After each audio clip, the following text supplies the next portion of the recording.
mofinaina isan'andro atolotry ny mpitandrina rakotina valina maoly.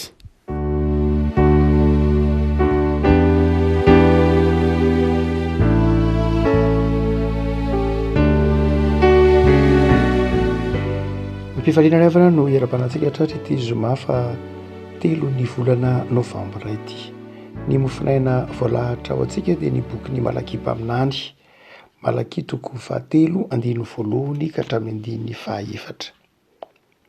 Malaky toko 3 andiny voalohany ka hatramin'ny andiny 4. Aminaran'i Jesosy. Indro aniraka ny irako aho ary izy anamboatra lalana eo alohako ary ny tompo izay tadiavinareo dia ho avy tampoka hoeo antempoliny ary ny anjely ny fanekena izay irinareo dia indro tamizy ho Jehovah tompony maro. Nefa iza no mahatanty ny andro iaviny ary iza no mahajanona raha miseho izy, fa izy dia tahaka ny afon'ny mpandrendrika sy ny savon'ny mpanasa lamba ary hipetraka handrendrika sy hanadio volafotsy izy. Eny hanadio ny taranaka levy izy sy handrendrika azy toy ny fandrendrika volamena sy volafotsy ka dia ho an'i Jehovah ireny ho mpanatitra fanatitra amin'ny mpahamarinana. Dia omamin'i Jehovah ny fanatitry ny Joda sy Jerosalema toy ny tamin'ny andro fahiny sy toy ny tamin'ny andro taona taloha. Ray masino, manamasinana ny fahamarinana ny teninao no fahamarinana. Amen. Efa niverina avy any amin'ny fahababoana ny zanak'Israely no nanoratra na maromaro kokoa no nanirahany tompo ny mpaminany Malaky. Izany hoe ny mpaminany Malaky zany ny bokin'ny Malaky dia nitranga taty aorian'ny fahababoana fa 70 taona. Matetika isika rehefa mieritreritra amin'ny fiainantsika andavanandro, mananatra olona na miteny olona dia toa ve manana olona nakaiky ny fonao anao, izay anarinao, ampianao, dia mety vizaka ihany ianao ndraindray rehefa mahita azy tsy miova. Tsy afaka mipetraka amin'ny toeran'Andriamanitra isika, fa ny tompo ndray maky efa niteny manao hoe mipetrahanareo amin'ny toerana misy ahy. Raha mamaky ny boky Malaky mantsika dia izao, Andriamanitra tofoka, raha izay no azo ilazana azy, tamin'ny hamafisan-doha sy hamafisan-katoky ny zanak'Israely. Mba lazaritsaina hoe ndrahan'Andriamanitra, navelan'Andriamanitra ho babo ny zanak'Israely. Nananten'Andriamanitra fa mba hiova ny zanak'Israely. Navelan'Andriamanitra ho babo izy ary navelan'Andriamanitra ho rava mihitsy ny tempoly, izay tranomasina. Navelan'Andriamanitra ho rava ny manda, navelan'Andriamanitra ho rava ilay tanàna masina dia Jerosalema. Mba hoe hampiova ny Joda sy ny zanak'Israely. Tsy niova mihitsy nefa izy. Ary amin'ity boky Malaky ity dia hitarafana izany hoe Andriamanitra niandry fiovana tamin'ny zanak'Israely zany, fa tsy niova mihitsy izy. Na inona izay nataon'Andriamanitra tamin'ny zanak'Israely tamin'ny Joda dia tsy niova izy. Raha amin'ny boky Malaky tsy niova izy. Nampiasain'Andriamanitra ny tanam-pitiavana, ny fitahiana, niova izy fa niverina nanao ny adalany ihany. Nokapohan'Andriamanitra mafy dia mafy, navelan'Andriamanitra ho babo, niova izy fa nanao ny adalany ihany avy eo. Dia isika manao hoe raha mipetraka eo amin'ny toeran'Andriamanitra isika, sanatria tsy afaka mipetraka eo isika, mba ahoana moa zany no ataonao? Raha misy olona tianao, namanao, sakaizanao, akaiky anao, andaninao fotoana, anarinao, tezainao, nefa tsy mety miova mihitsy. Ary mifototra indray aza izay makany aminao dia inona no ataonao?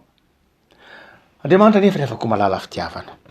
Ary izay no tsy ahafahantsika mipetraka eo amin'ny toeran'Andriamanitra, satria tsy takatra antsika mihitsy ny toetra n'Andriamanitra. Raha mipetraka eo amin'ny toeran'Andriamanitra isika dia tsy hatakatra mihitsy, tsy hitovy amin'Andriamanitra. Ary dia Andriamanitra nefa fitiavana. Ka na inona nataon'ny zanak'Israely sy ny Joda dia tiany mandrakariva ny Joda. Ary Andriamanitra tsy mety kivy amin'ny fitiavana. Hotsika manao hoe anankiray izay toetran'Andriamanitra ny tsy fiovana. anankiray am'izay toetra an'andriamanitra ho isika amin'ny lafin'ny fotomponoana, anankiray am'izay toetra an'andriamanitra ny tsy fiankinana amin'ny hafa, zany hoe tsy miankina amin'ny toetrantsika ny toetran'andriamanitra, na hoe ovan'ny toetrantsika fa ny toetran'andriamanitra tsy ny valiny.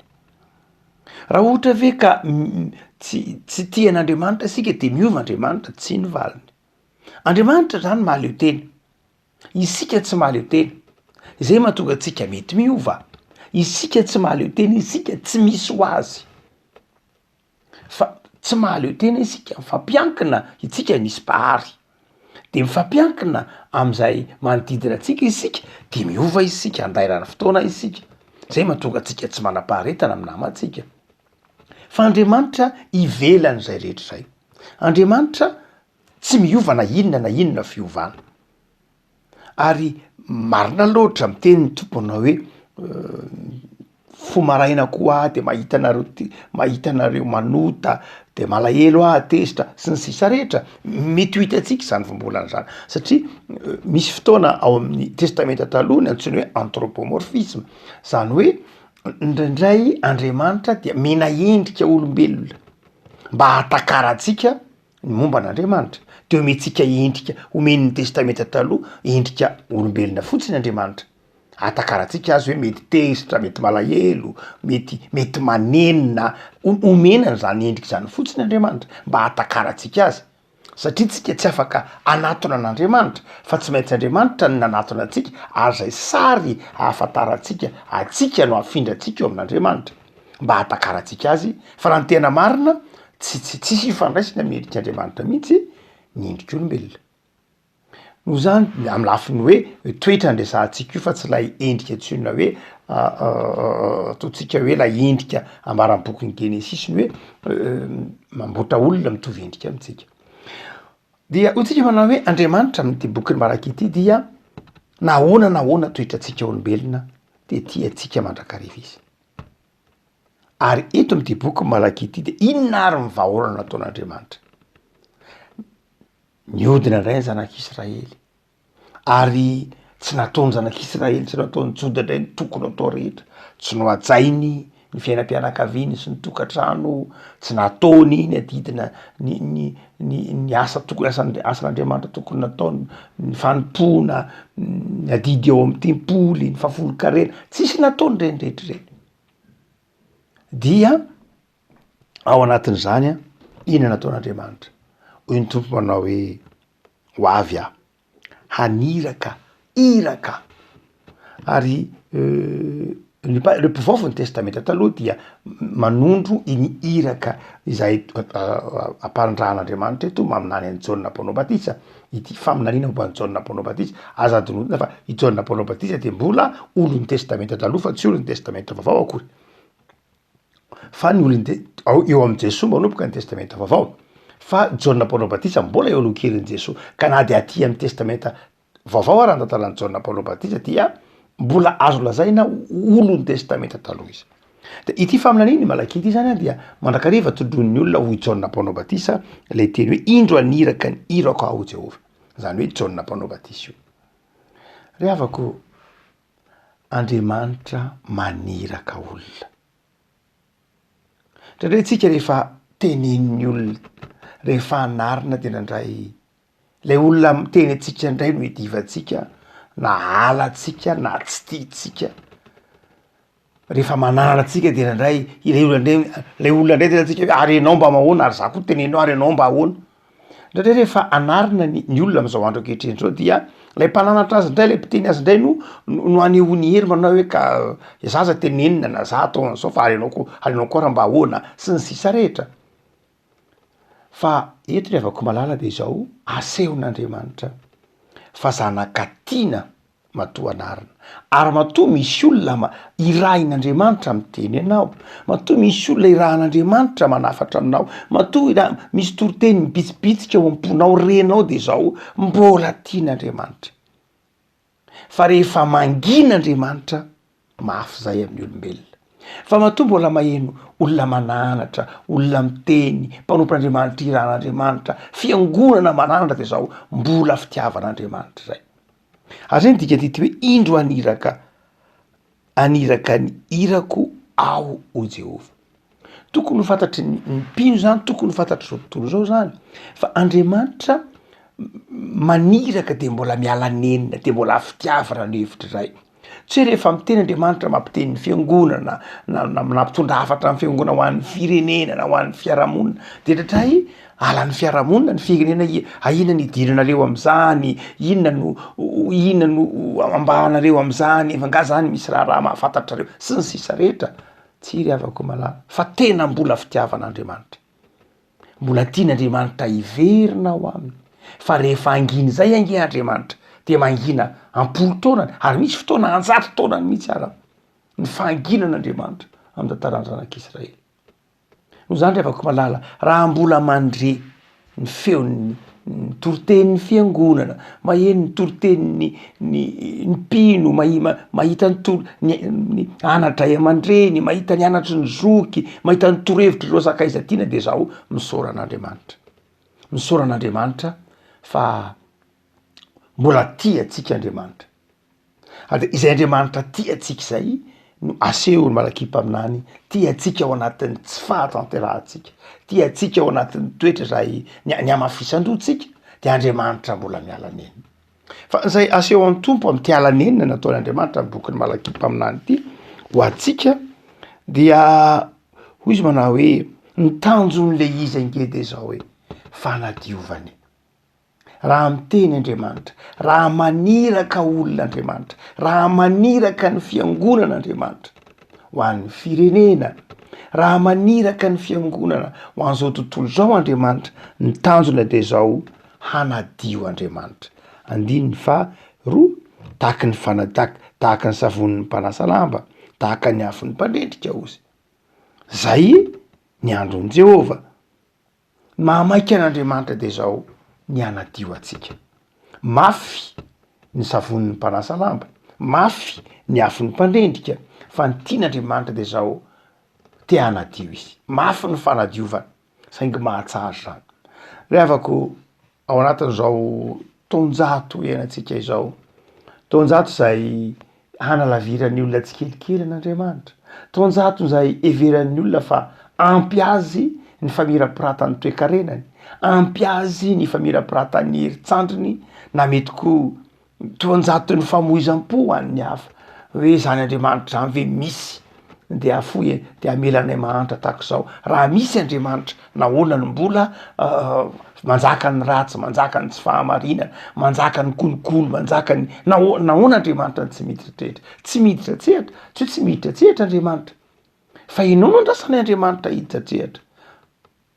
Isika ny tian'Andriamanitra hijoro, isika ny tian'Andriamanitra hiasa, tsika tsy afaka maniraka an'Andriamanitra, fa efan'Andriamanitra ny zavatra rehetra. Saingy zao zay ny ilan'ny fiangonana, zay ny ilany ianao hijoro, efa nohariny ny tany zay rehetra eo aminy, efa nafoniny ny zanany malala no an'izao tontolo zao hamonjy zay mino. Inona ny andrasany amintsika? Fijoroana, fitiavana, fahafoizana.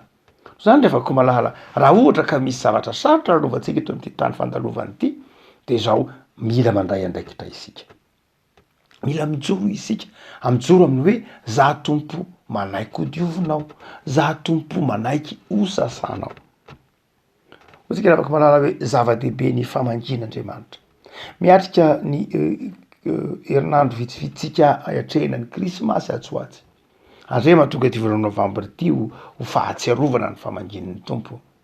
Jesoa lay Andriamanitra tonga olona, Jesoa lay Andriamanitra tonga olona, lay Andriamanitra tonga nahantra, lay Andriamanitra tonga olombelona mitovy amintsika mba hahatonga atsika ahatakatra ny momba an'Andriamanitra. Raha afako engany am'izao akatokiny krismasy zao, tsy hanamafy ny votsika isika, hanokatra ny votsika isika, handray an' Jesoa. Ao am' Jesoa ihany misy ny famonjena. Tsy hanamafy ny votsika tahaka ny zanak'Israely tany Meriba, hoy ny soratra masina, na koa tahaka ny Joda zay efa noafahan'ny tompo avy any amin'ny fahababona nefa mbola miverina manota indray. Tsy tahaka zany any mpino, fa handray an' Jesoa, handray ny famangin'Andriamanitra, handray ny diovin'Andriamanitra, ary ny fomba nadiovan'Andriamanitra atsika de amin'ny alalan'i Jesosy zanany, amin'ny alalan'ny finoantsika ny famelan-keloka anatolony, amin'ny alalan'ny fandraisantsika ny Jesosy tompo sy mpamonjy no anadiovan'Andriamanitra atsika ho tonga olom-baovao. Araka ny tenin'ny Paoly manao hoe raha misy olona ao amin'i Kristy de tonga olom-baovao izy, efa olom-baovao ianao. De meteza ho vavolombelon'ny tompo amin'ny fitiavana, amin'ny fahamarinana, amin'ny fifaliana, fa Andriamanitra dia tia hita, Andriamanitra dia tia hanadio anao. Ivavaka Tompo misaotra anao zahay fa Andriamanitra manadio anay ianao, Andriamanitra manafaka anay, Andriamanitra maniraka mandrakariva ny fanahinao aty anatinay, ampatsiaro anay fa fitiavana ianao, ny mahamaika anao, ny hamonjy anay, ny hanadio anay tahaka ny fanadio volafotsy. Ao amin'i Jesosy zanakao no hanadiovanao anay. Misaotra Tompo ny amin'ny teninao, mampiorina anay ao amin'i Jesosy. Tsy mahay manadio teny izahay, tsy mahavontsy teny izahay, manamary teny izahay, mihevitra ny tenanay ho tsara noho ny hafa izahay, ary ndraindray azy zahay Tompo mitsara anao. Mamela anay Tompo fa diovy izahay, fa ao aminao no mahatonga anay ho akasitrahana mandrakariva eo imasonao. Amin'ny alalan'i Jesosy zanakao no mahatonga anay akasitrahana mandrakariva eo imasonao. Mivavaka ary zahay Tompo. Ampahirezo, ataovy miorina aminao amin'ny fiainana isan'andro. Jereo ny tanindrazanay. Ataovy mahatakatra ny famanginao. Ataovy mahay miaino ny faminaniana izay ampitondrainao ny fiangonana, ampitondrainao ny mpino. Ataovy mahay misaotra anao no ireo hafatra maro samihafa izay miantefa amin'ny firenenay. Jereo Tompo ny tokantrano tsirairay, havaozy, hamarino, azavelanao andeha irery. Omeo fanambinana ny tokantrano tsirairay.